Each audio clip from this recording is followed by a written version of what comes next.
Hello friends, welcome back to the channel. Last video में हमने देखा था runway and take off strategy.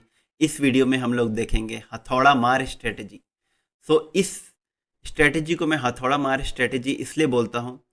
Suppose कीजिए आप एक प्राइज है एंड आपको छत तोड़ के रॉकेट की तरह निकलना है। तो सपोज कीजिए आप एक रूम के अंदर क्लोज हैं, उसमें जो छत है वो आपका रेजिस्टेंस की तरह काम करती है एंड जो फर्श है उसका जो सरफेस है वो एक सपोर्ट की तरह काम करता है।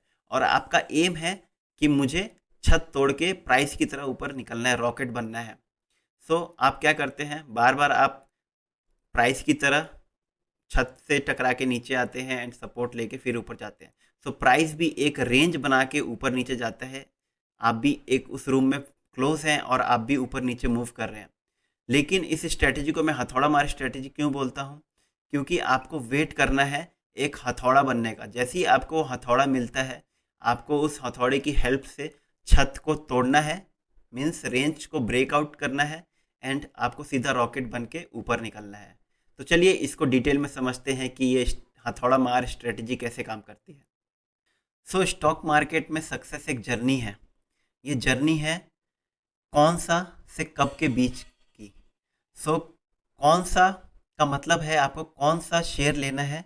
ये आपको मेरे फंडामेंटल एनालिसिस वाली प्लेलिस्ट से पता लग जाएगा कि आपको क्वालिटी स्टॉक कैसे फाइंड आउट करते हैं। और कब का मतलब है कि आपको वो पर्टिकुलर स्टॉक कब उसमें एंट्री मारनी है। तो ये कब वाला जो सेक्शन है वो आपको मेरे प्राइस एक्शन एंड स्ट्रेटजी वाली प्लेलिस्ट से पता लग जाएगा। सो अगर आप क्वालिटी स्टॉक में अगर आप ये फॉलो करते हैं प्राइस एक्शन, आपको मार्केट में लॉस लेने की जो संभावना है वो काफ़ी कम हो जाती है। तो चलिए हम लोग आते हैं फिर से अपनी हथौड़ा मार स्ट्रेटजी पे। तो देखते हैं कि मैं इसमें हम लोग कैसे ट्रेड करते हैं। तो सबसे पहले आपको देखना है, जैसे कि ये दिख रहा है आपको, प्राइस एक रेंज में बना हुआ था और रेंज में आपको दिखेगा, आपको वेट करना है। ये रेंज को प्राइस काफ़ी बार जाके टेस्ट करना है। यहाँ पे काफ़ी बार प्राइस अगर टच करता है तो आपको एक यहाँ पे दिखेगा कि एक कैंडल जो है वो हथौड़े की तरह बनी है। इसको बोलते हैं शूटिंग स्टार कैंडल। आप देखेंगे कि ये कैंडल जो बन जाती है तो इससे हमको पता लगता है कि ये अब अलर्ट सिचुएशन आ गई है, हमारे पास हथौड़ा आ गया है। अब इसका मतलब है कि प्राइस अब जल्दी ही टूट सकता है। तो देखते हैं इसको ट्रेड कैसे करते हैं। सबसे पहले जो रेंज बनी होती है, जो उसके जो टॉप मोस्ट जो रेंज का पार्ट, उसको रेजिस्टेंस बोलते हैं। वहाँ पे क्या होगा कि आपको शूटिंग स्टार टाइप की कैंडल्स मिलेंगी। वह या तो कैंडल इस तरीके की हो सकती है, काफ़ी नेगेटिव कैंडल दिखती है, या तो हल्की सी थोड़ी इसमें बॉडी बड़ी है लेकिन ये भी शूटिंग स्टार कैंडल है, लेकिन इसका फॉर्मेशन क्या है, रेजिस्टेंस के पास में होना चाहिए। या तो वो ग्रीन कलर की भी हो सकती है या तो इस तरीके से भी हो सकती है, हल्की सी इसकी बॉडी बड़ी है। लेकिन जो चारों ही कैंडल है वो क्या सिग्निफाई कर रही हैं कि ये चारों ही कैंडल काफ़ी नेगेटिव कैंडल है। इसका मतलब है रेजिस्टेंस के पास जाके प्राइस ने रिजेक्ट किया है एंड ये जो एरिया हो जाता है, जो रेजिस्टेंस वाला एरिया होता है, वो शो करता है कि अब वो सेलर के कंट्रोल में एरिया है। देखते हैं शूटिंग स्टार कैंडल को, जब वो एक रेंज में फॉर्म होती है तो उसको ट्रेड कैसे किया जाता है। तो इसके काफ़ी सारे रूल हैं। तो देखते हैं इसको ट्रेड कैसे करेंगे हम। सो पहला रूल है इसका कि हमको एक रेंज का आइडेंटिफिकेशन करना है। वो रेंज कैसा होना चाहिए, प्राइस हमेशा रेजिस्टेंस एंड सपोर्ट के बीच में ऑसिलेट होना चाहिए, बार बार बाउंस बैक होना चाहिए फ्रॉम रेजिस्टेंस टू सपोर्ट, फिर सपोर्ट से रेजिस्टेंस। ऐसा मल्टीपल बार अगर टेस्ट हो चुका है रेजिस्टेंस, फिर हमको वेट करना है एक शूटिंग स्टार कैंडल का रेजिस्टेंस के पास में। और वो कैंडल क्या होती है, वो वन डे टाइम फ्रेम में भी बन सकती है या वीकली टाइम फ्रेम में भी बन सकती है। मैं जनरली जो स्टॉक जो शेयर होता है उसको मैं वन डे या वीकली टाइम फ्रेम में एनालाइज करता हूँ।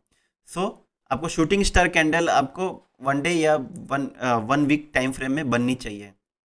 देन क्या होगा कि जो शूटिंग स्टार कैंडल है उसका वॉल्यूम जो उसके प्रीवियस कैंडल है उससे ज़्यादा रहता है। देन जो शूटिंग स्टार कैंडल है उसके बाद का जो वॉल्यूम है वो काफ़ी ज़्यादा कम होना चाहिए, काफ़ी ड्राई होना चाहिए एंड प्राइस नीचे की तरफ आना चाहिए। उसके बाद में क्या होता है कि सडनली एक मोमेंट पे जो वॉल्यूम है वो काफ़ी ज़्यादा आने लगता है अपने प्रीवियस वॉल्यूम से। जो वॉल्यूम ड्राई हो चुका था तो यहाँ पे फर्स्ट टाइम वॉल्यूम बढ़ के आने लगता है और जो कैंडल होती है उसकी बॉडी भी काफ़ी बड़ी बड़ी बनने लग जाती है। उसके बाद में क्या होता है कि जो रेंज है उसका ब्रेकआउट होता है, या तो रेंज का ब्रेकआउट होता है या जो कभी कभी क्या होता है कि जो शूटिंग स्टार कैंडल होता है उसका ब्रेकआउट होता है, और जो जो ब्रेकआउट कैंडल है वो शूटिंग स्टार कैंडल के ऊपर जाके क्लोज करती है। सो जो नेक्स्ट कैंडल है वो जो ब्रेकआउट कैंडल है अगर उसके ऊपर अगर निकलती है तो वो हमारी फर्स्ट एंट्री हो जाती है। तो चलिए देखते हैं इसको एक्चुअल चार्ट में कि इसको कैसे ट्रेड करें। तो हम लोग आ गए हैं एक चार्ट पे, ये कोचिन शिपयार्ड का चार्ट है और इसको हम लोग देखेंगे वीकली टाइम फ्रेम पे। तो आप लोग देख सकते हैं कि यहाँ पे कुछ रेंज का फॉर्मेशन हो रहा था और यहाँ पे थोड़ा एक स्पेशल सिनेरियो है, कोरोना के टाइम पे थोड़ा नीचे आ गया था, लेकिन आप देखेंगे कि ये प्राइस एकदम रेंज पे है एंड यहाँ पे आप लोगों को दिख रहा होगा, यहाँ पे शूटिंग स्टार कैंडल का फॉर्मेशन हुआ है यहाँ पे, और इसका वॉल्यूम भी देखिए बढ़ के आया है प्रीवियस कैंडल से। इसके बाद में क्या हुआ, इसके बाद में देखेंगे वॉल्यूम पूरा ड्राई हो गया, यहाँ पे वॉल्यूम पूरा ड्राई हो गया, लेकिन सडनली यहाँ से क्या हो गया, आप देखेंगे यहाँ पे वॉल्यूम पूरा ड्राई होके यहाँ से इंक्रीज होने लग गया वॉल्यूम। जो छोटे छोटे वॉल्यूम पे भी बड़े बड़े स्ट्रॉन्ग कैंडल बन के आ रहे हैं जिनका बॉडी काफ़ी स्ट्रॉन्ग है, और एक मोमेंट पे यहाँ पे क्या हुआ, ब्रेकआउट दिया। तो ब्रेकआउट कैंडल का क्या है, जो वॉल्यूम है वो वॉल्यूम कंफर्मेशन के साथ में आया है ब्रेकआउट, प्रीवियस कैंडल से वॉल्यूम ज़्यादा आया है और यहाँ पे ब्रेकआउट करके यहाँ तक गया। तो यहाँ ये जो ब्रेकआउट कैंडल है इसके जो ऊपर क्रॉस हो रहा है यहाँ पे हमारी फर्स्ट एंट्री रहती है।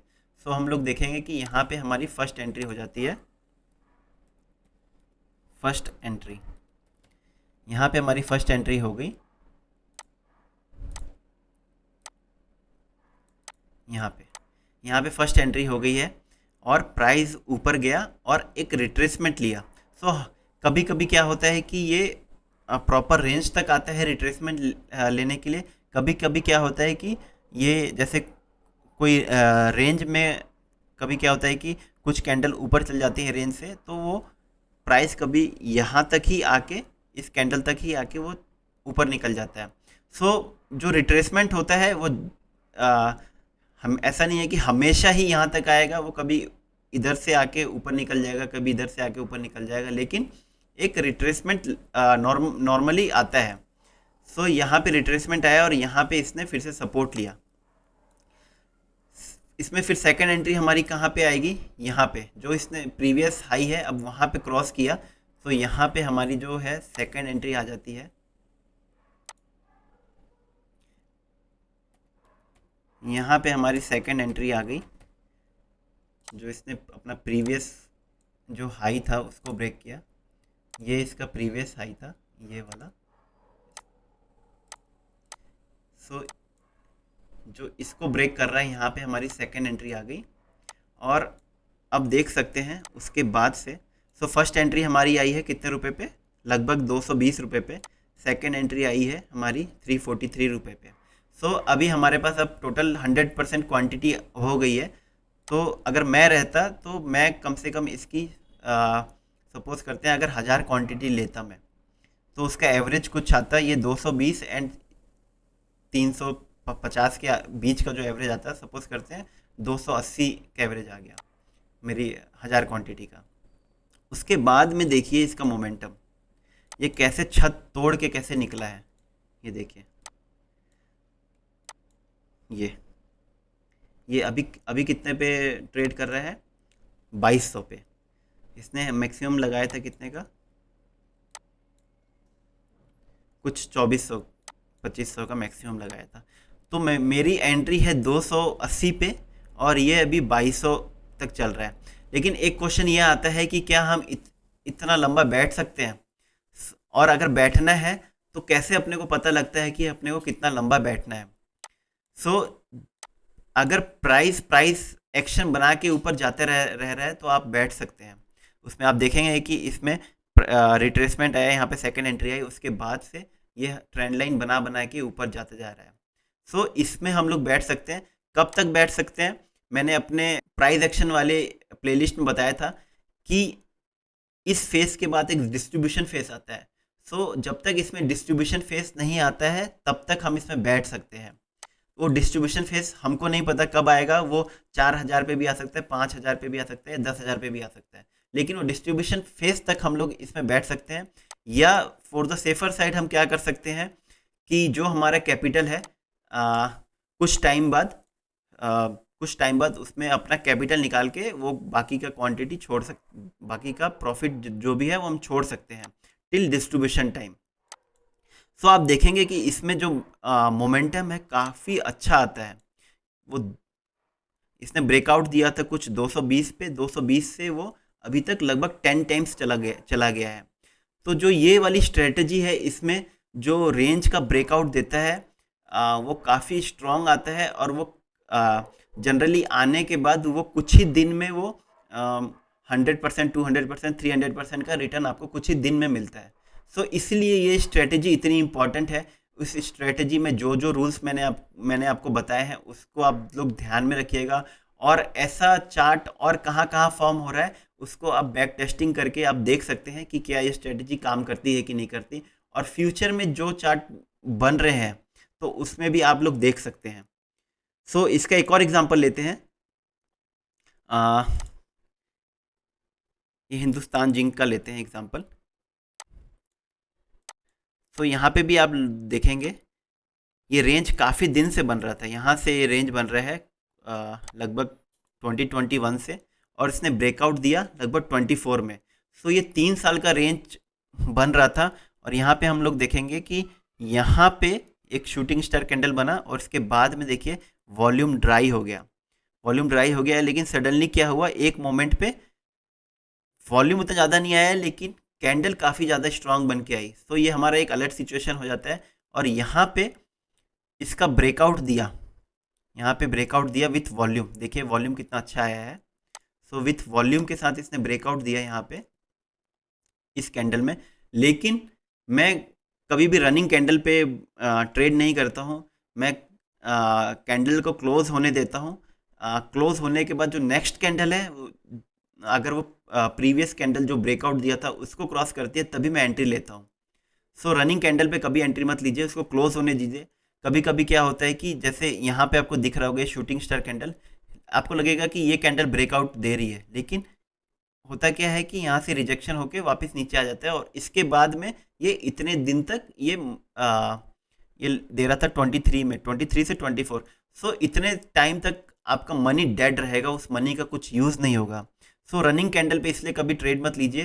कैंडल को क्लोज होने दीजिए, प्राइस को कंफर्म करने दीजिए कि उसने ब्रेकआउट दिया है, तभी आप ट्रेड में जंप कीजिए।